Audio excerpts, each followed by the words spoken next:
Celtic are back in action on Saturday night. Rare kick-off time of 5:45 as they head to Perth to take on St Johnstone, and it's Matchday 6 of this season's Scottish Premiership. This is Tino with the Count of the Kick-Off show, joined for this one by Brydo. Brydo, your initial thoughts ahead of this one? How you doing, bud? Nice to see you again. I think it's just a case of professionalism, no complacency, and just get the job done. And then look forward and think about the kind of mouth-watering tie against Dortmund on Tuesday. And just on that then, how easy or how hard is it for players to not focus on that? That's a glamour game, right? You're going to Dortmund. It's one of the best atmospheres in Europe. Celtic head out there, the yellow wall, all the drama that comes with that. We're there on Tuesday night, but you've got to take care of business beforehand. So how hard is it to focus on the job at hand up in Perth? I think with some inexperience, players will think about that before the job's done in Perth. And I think it's completely reliant on the experienced players like Kasper Schmeichel, Callum McGregor. I would say Carter Vickers, but we know he's out. Obviously, we'll talk about that later. Just those experienced players making sure that the rest of the players are honest in their game, get the job done. And if we can, and if we're fortunate to be in the position of being able to take players off early to give them a bit more time to prepare, then so be it. Inexperienced players will not put their foot in because they don't want to get injured and potentially miss the game and all of that kind of thing. So I think the manager, first and foremost, in fact, he will have it drilled into them how important the 3 points are, and then we think about the Dortmund. That the old adage, like a game at a time, has to be seen in action this weekend. Dortmund play tonight, Brydo. Don't know if you're going to tune in, but it'll be on somewhere. Bochum, they play tonight in a league fixture, and obviously the German authorities have saw fit to give them an extra day to prepare for this game. So they'll play tonight. They've got full Saturday, full Sunday, full Monday to recover before the game on Tuesday. Should Scottish football be looking at something like that? Listen, it's not rocket science. It might have been quite an easy thing to fit in. Could there have been something more done to give Celtic and or Rangers, Hearts, Hibs, whoever is in Europe, a bit more of a hand? There's been chat of this a good bit in the last few years, and it's not really came from us because we've not actually had as many issues. Rangers have went further in the Europa League, and they've then faced more games and stuff, and they've made a bit more noise about not being helped by the authorities. I'm all right with it if it's declared at the start of a season. And if you declare it at the start of the season, no matter who qualifies for what competition, you've got, let's say that each club gets two options that they can then play and say, right, okay, I want to take that option to, let's try and get that game in to buy us an extra day. If that's the case, then great, because then nobody can say it's favouritism because nobody knows who's going to win what competition. So if they do it that way, then it's fair and it's transparent, and that's fine, and it helps the clubs in Europe, which helps the coefficient and helps the country's game as a whole. That would be fine. In this situation, it doesn't bother me at all. I think Germany have kind of always got a game on a Friday night, I think, and it just happens to be, I think it's just a bit of luck. I don't think Dortmund have done it because Dortmund are in the Champions League. I actually think it's a bit of luck. So it's not necessarily the same argument, because I think they play Leipzig, and I think they might play on the Saturday, the Sunday. It's only 2 or 3 days before they play us, so it's not as if they're all getting help. So I think it's just a bit of luck, to be honest. So I've seen a lot of kind of debate online about it.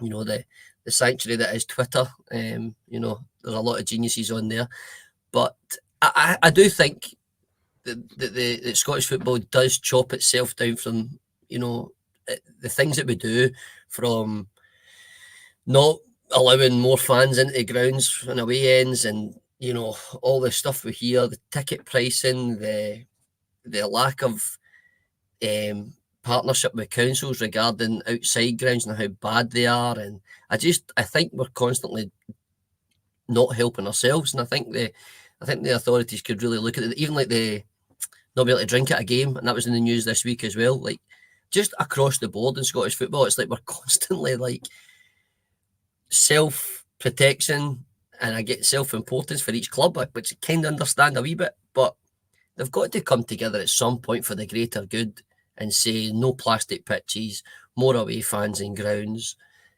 selling alcohol at a reasonable level, all that type of stuff to make the match day package something that's far better than it is. And I know, for example, like and at close hand, like for example, the women's team, they're actively trying to create a package and stuff, because they're starting from scratch, and to then create a far better match day experience for the people that go to those games. And you know what, it'll resonate and it'll build and it'll keep growing, hopefully. And I just think in Scottish football, we're constantly chopping the legs away from ourselves, as opposed to helping and lifting up the teams that are in Europe.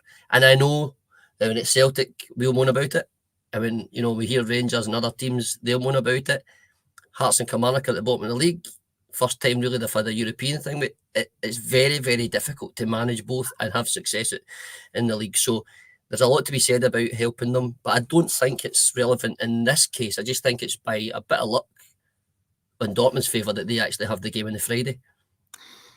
Nicely brought back round, Brydo. I was just watching you there, single-handedly fix Scottish football. Thank you. All I was asking was, did Dortmund get an extra game? But you're right, there's lots of things that we can do better to support the teams, to support the game in Scotland, to support the fans, who are the most important thing. But we'll catch that on another show. We'll fix Scottish football another day. In terms of the game, the weekend, so you've mentioned the fact that players will need to stay focused for the challenge of Dortmund. Do you think, and just to touch on that, the previous game briefly, do you think there was a bit of a come down from the big one against Bratislava to the Falkirk game? Do you think they struggled with the real highs of the Wednesday night to the maybe more down to earth nature of the Falkirk game? There could be a bit of that, mate, yeah. And that could be a kind of collective, you know, fans included. You know, when there's a high octane, high energy environment, and then we do so well, sometimes I think it can have an impact. I think the weekend was all about the number of changes, to be honest. I think we were purring along nicely, very little negative coming from the camp, and then 8 changes. It's that I think the manager's come out and said that today and through the week. That's on him that he's made that many. I don't think it's really like him to make that many, to be honest, certainly not when he's been at Celtic before. But it did have an impact. And, you know, I think you mentioned in the weekly show that it's difficult to then analyse and assess the players for that, because, you know, Bhoys like coming at left back. If he comes in with a settled back four and that's the only change, I bet you any money he looks okay. Trusty the same.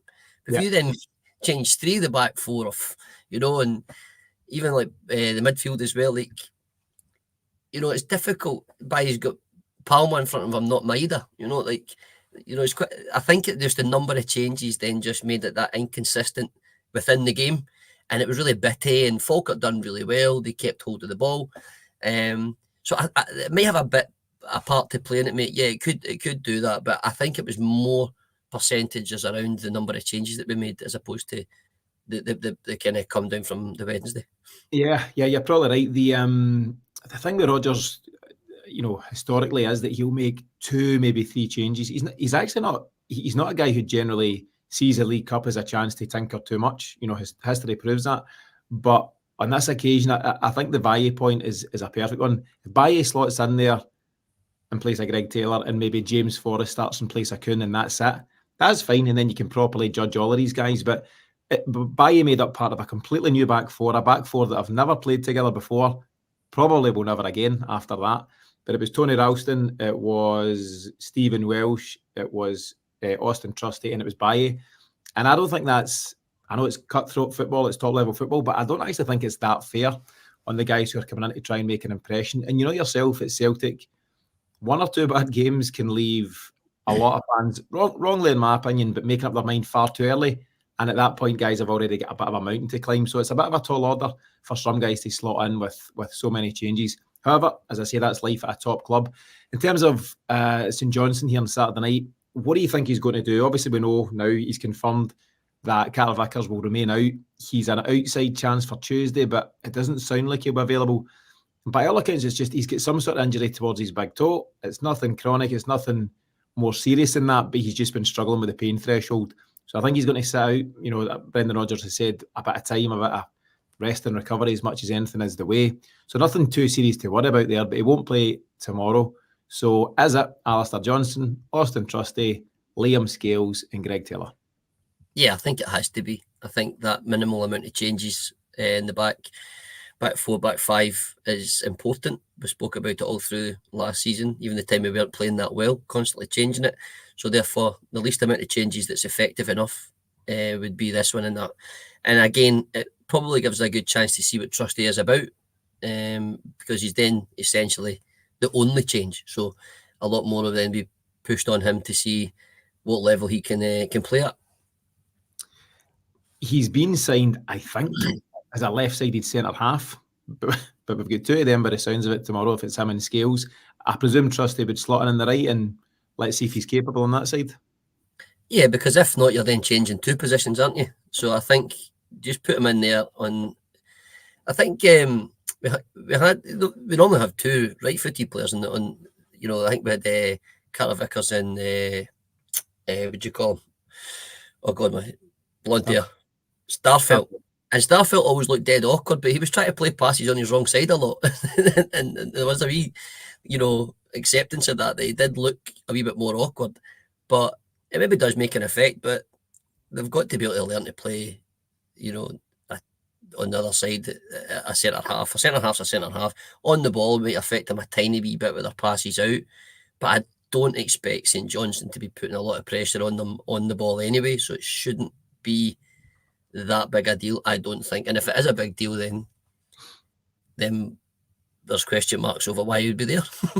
Yeah, there is. I forgot about this guy. A lot of us have, but Mazar asked the question about Nawrocki. It's a good point. He's here for a reason. He must have something, but I just don't think Brendan Rodgers seems to have much faith in him. He got a run out. Was it the end of the Bratislava game he came on?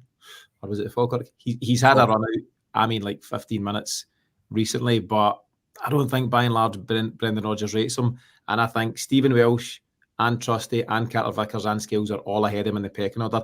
I'd be surprised to see him at St Johnstone, would you? Yeah, I'd be very surprised. I do think he's ahead. I do think he should be ahead of Welsh in that pecking order, though, to be fair. But that's, could be splitting hairs there, to be fair, because neither have really done anything to deserve much credit.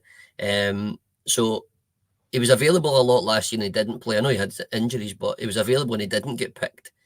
And I don't know if he was available the game. I think Welsh came on as a sub. Did he not? And he hurt his shoulder in one of the Celtic Rangers games where he slid and got taken off. And I don't think Nawrocki was involved in either. So I think, he's there as part of the squad, obviously. But he played a full season and hardly played. So the managers obviously had a look and thought, I'm spending, £4, £5, £6 million on Austin Trusty for a reason. And I can fully see him fitting in there. Yeah, I'd say so. Thanks to Mazar for that comment. There's various other comments coming in as always. So David Cassels, Anthony Aitken, Gypsy King, Paul Maguire, Obi-Wan Jarda, for want of a quirkier username, Keith McLachlan. If anyone else has got any comments or questions for myself and Brydo, let us know. We're going to be on for another 15, 20 minutes. So let us know anything, mostly St Johnstone related, but anything more general if you like. And we'll try and catch that between now and the end of the show. Brydo, before I forget, and I'm prone to doing so, massive congratulations to Celtic FC women. They qualified last night for the Women's Champions League for the first time in their history.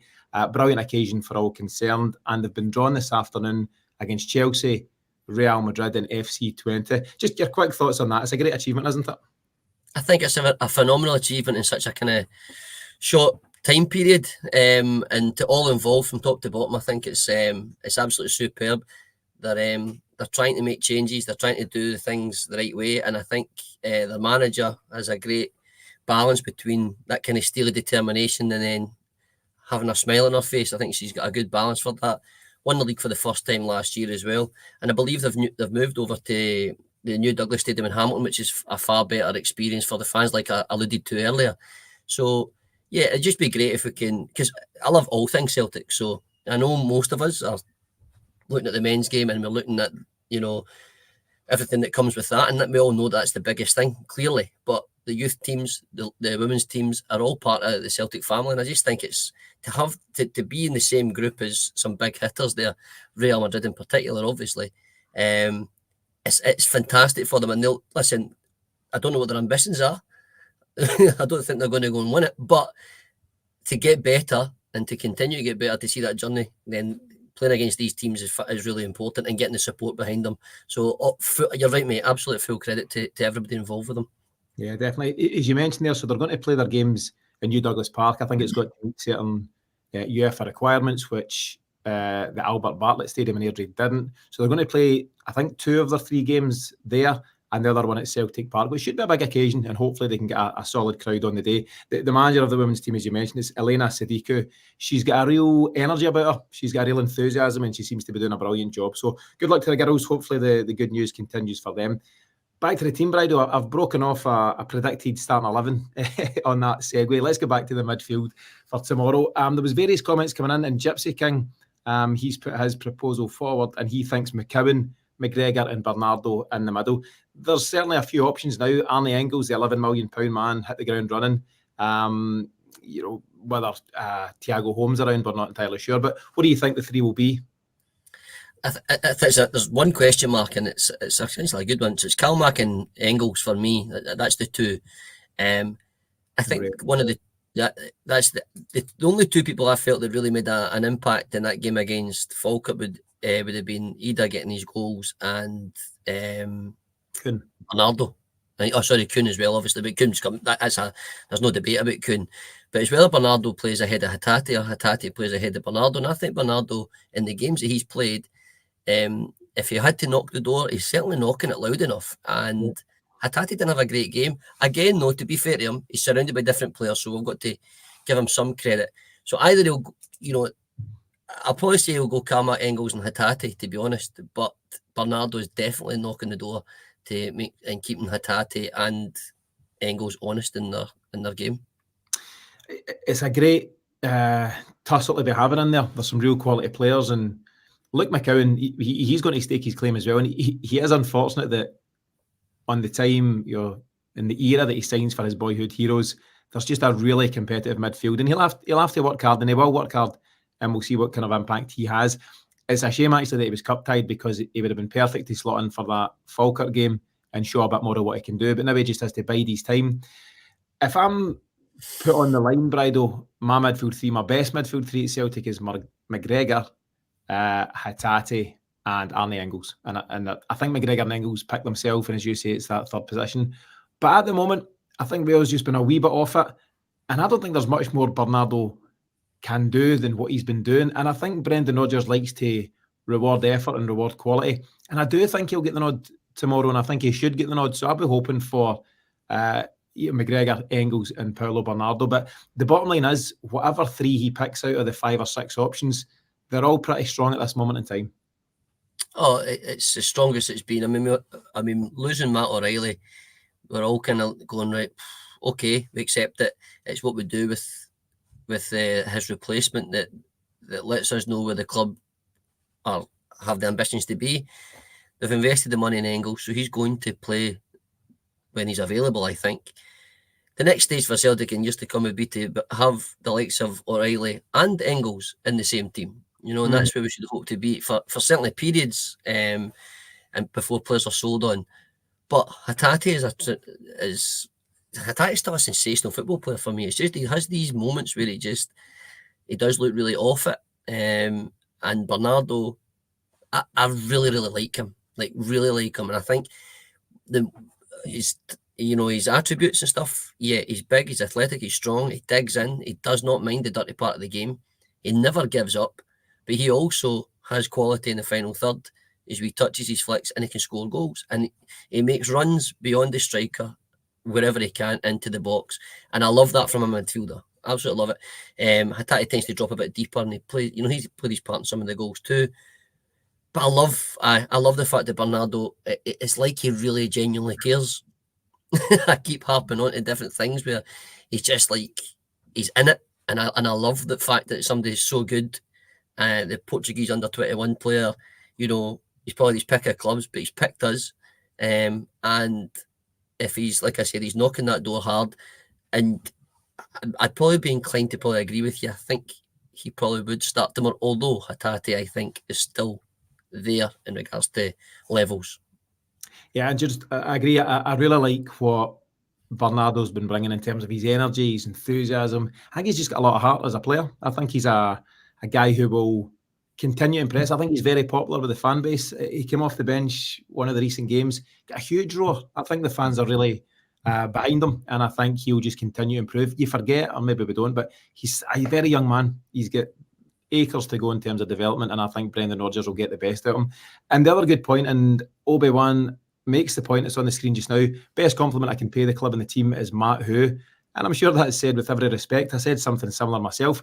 We loved Matt O'Reilly. He was incredible for Celtic, but he's very quickly forgotten in a positive sense because you bring in such talent to replace him. And I think that's how it should always be. But I think your point is a great one. Can we get to a stage in the years ahead where you've got the O'Reilly talent and the Engels talent, and you can then go and have a real impact in Europe? We'll see if we can get there. Let's look at the front line. We'll come to the number 9 in a minute, but I'm really, really excited, Brydo. I think my favourite player at the moment, there's a few to choose from, is Nicholas Kuhn. I think every time he gets the ball, he looks exciting. He looks like he's going to create or score. He's full of enthusiasm. His goals and assists speak for themselves in this season so far. And I think of Celtic's, 8 games? He's been the main man for me, and I'm just really excited every time he takes to the park. What do you think?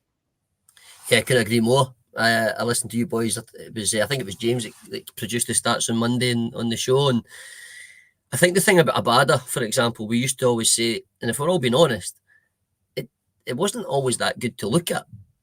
You know, it was, but he found himself where he's meant to be, and he scored goals, and he got his assists, and I think the way we played really suited him.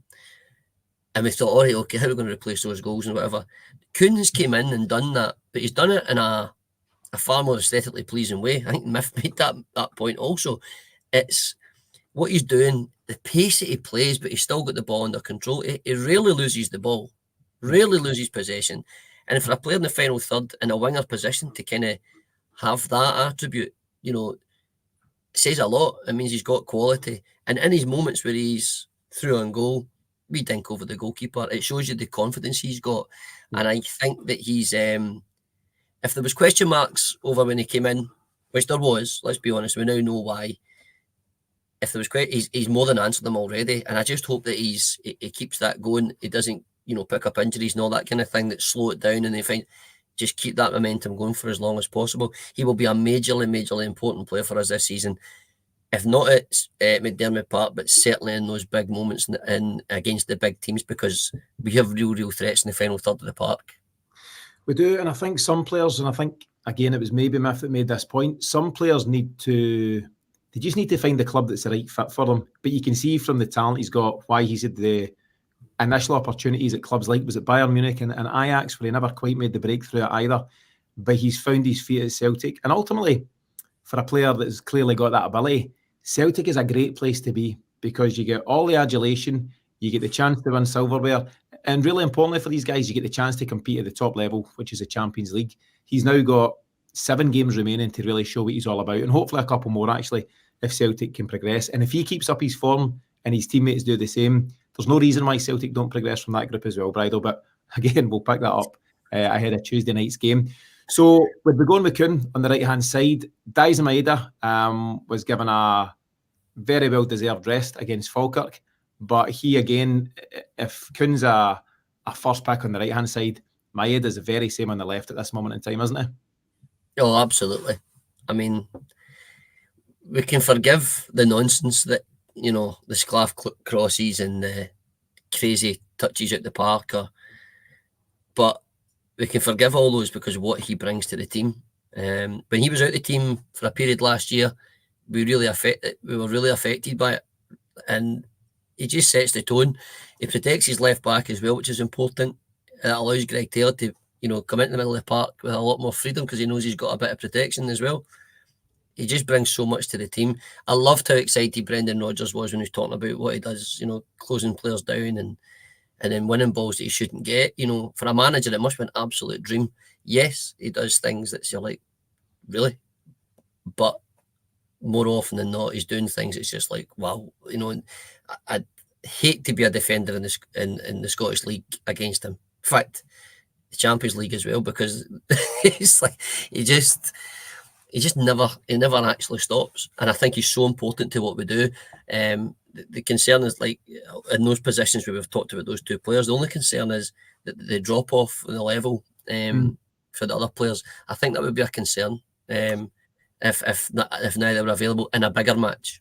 Yeah, it's a valid point because the two of them seem to have hit such a high standard, in recent times. And Dice Maida, there's, I say this with all respect, there's far better players in the Celtic squad alone than Dice Maida, but I would also argue that he is the most important player, particularly in Europe, to what we're looking to do. I think the stats were recorded after the game against Bratislava, and he covered like 11.5k. It's just outrageous, the miles that he puts in. He works so hard, but there's working hard as a footballer, but there's also working smart, and I believe he does a bit of both, and it's great to see. Just before we kick on, thanks to Anthony Aitken. Anthony signed up to become a new member on our YouTube channel, so if you're keen to support us at any point throughout the season, have a look on our page for ways you can do so, and thanks to Anthony for doing that this afternoon.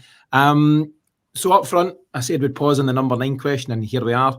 Adam Ida, you've mentioned the point that Bernardo was doing all he could do, Brydo, to try and forge his way into the side.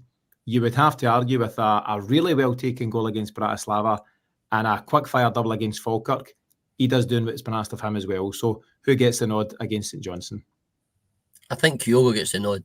And the only way that Kyogo wouldn't get the nod would be to protect him for Dortmund. That would be the only reason why he wouldn't. Putting a reasonably physical team in St Johnstone, is that something that Brendan Rodgers would be worried about, that crazy shoulder injury that just keeps cropping up? Is that something that he'd be concerned about? Maybe. If it was, then he would leave him out, because I think in Dortmund, I think that pace of Kuhn, Kyogo and Maida, if we have that, then we've got a real threat in Dortmund, regardless of who they've got. So, and Ida would maybe fit, the tighter parket, McDermott Park, that type of thing. Maybe that suits him.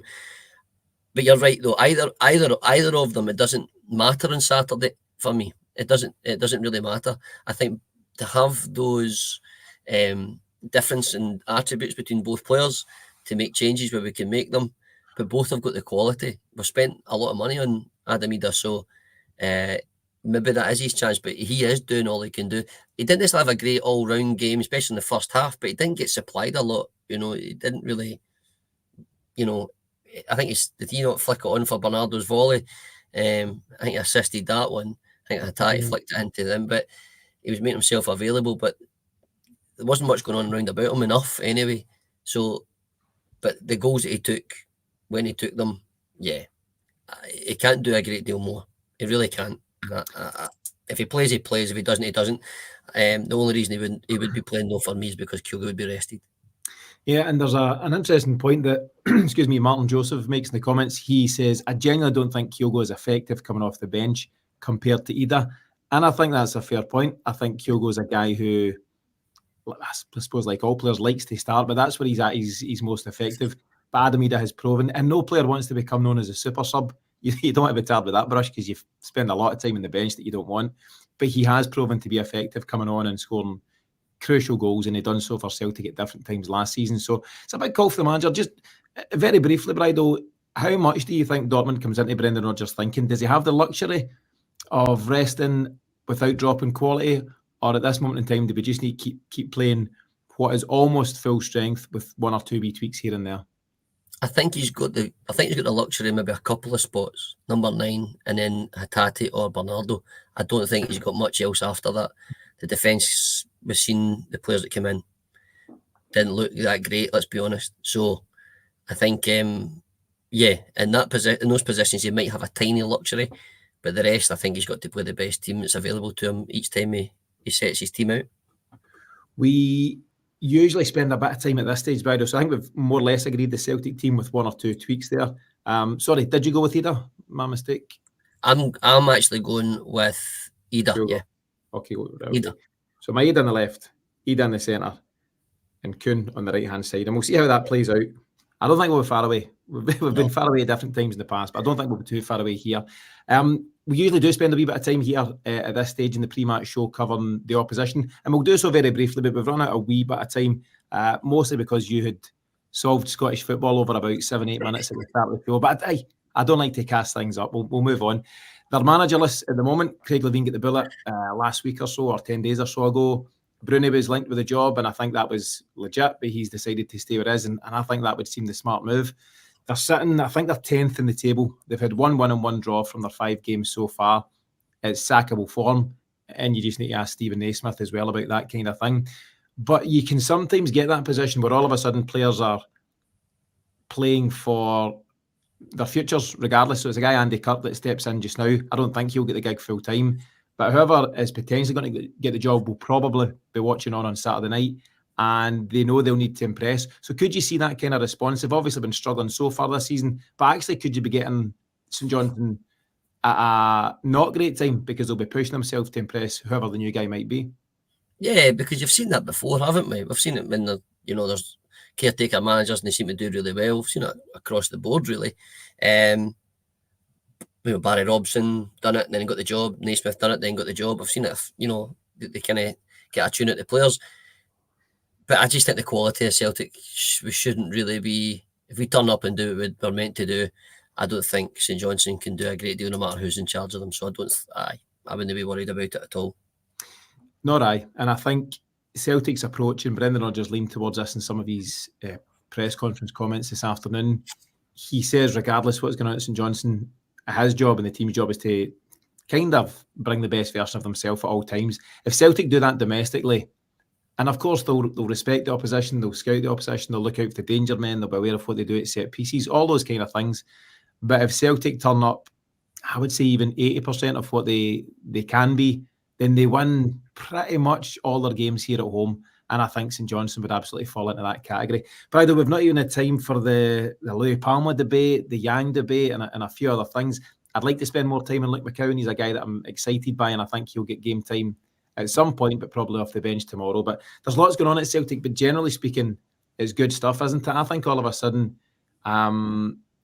everything seems to be going well, touch wood. There's so much to be excited about, on the park. There seems to be good developments off the park. Champions League is upon us once again. We've got huge games to look forward to. Lots to be excited about. You and I can look as far ahead as we want, but the team will stay focused on St Johnstone Saturday night. And on that, what do you think the scoreline is going to be? I think we'll win 4-0 on Saturday. 4-0. Clean sheets again. The record, I need to give credit to Henrik McLarson, who comments on the show often. Don't know if he's on the live stream just now. Celtic stat at the moment, on their 8 games played so far, I think we've scored 27 goals and we've conceded just 4, meaning we average 3.4 goals a game and we concede 0.5 goals. So he predicts the scoreline to be 3.5 for Celtic and 0.5 for St Johnstone. We'll see if it happens. You never know. It's always possible. But I think Celtic are confident just now, Brydo. They're not losing many goals. There's a real flair about what we do. And it's hard to see certainly domestically, and I know we made that many changes for Falkirk, but generally speaking, certainly in the league, we've yet to concede a goal, and it's hard to see managerless St Johnstone putting any sort of dent in that scoreline. I'm going to go 3-0. We're there or thereabouts with those kind of scorelines. I'm going to go 3-0 versus your 4. Paul Maguire agrees with you, though. He's going 4-0. Jim Hunter, hi Jim, good friend of the show. Jim's gone 5-0. 3-0 for Mazar, and various other comments coming in. So I think all of us are optimistic at this moment in time, and rightfully so. The football has been great, and there's a lot to enjoy about what Celtic are doing. Brydo, your final thoughts, as I say, quite unusual. I presume it's for TV. Unusual kickoff time, 5:45 Saturday night. What could possibly go wrong? But what's your own prediction? Sorry, your own final thoughts, should I say, for this one? Final thoughts are just go out, be professional, get the job done, get another good solid win, and hopefully unscathed, and then look forward to a cracker on Tuesday night. Get the job done, and then we can start thinking about that properly. Yeah, and we'll get there in due course. We'll have a pre-match out, let me think, Monday, maybe. We've got the weekly show on Monday. We'll do a pre-match somewhere. Paddy, as you know, from the show is heading out to Dortmund. Big one for him and a few of the guys. We'll hope to do some stuff with him out there, but we'll update on our socials and all that. In the meantime, Brydo, thanks for joining us here on a Friday tea time. Thanks to everyone who continues to join us in the live and those who continue to listen to us in podcast format. As I say, we'll be back shortly after the final whistle, after Celtic's trip to Perth. But in the meantime, for myself and Brydo, enjoy the game. We'll see you soon.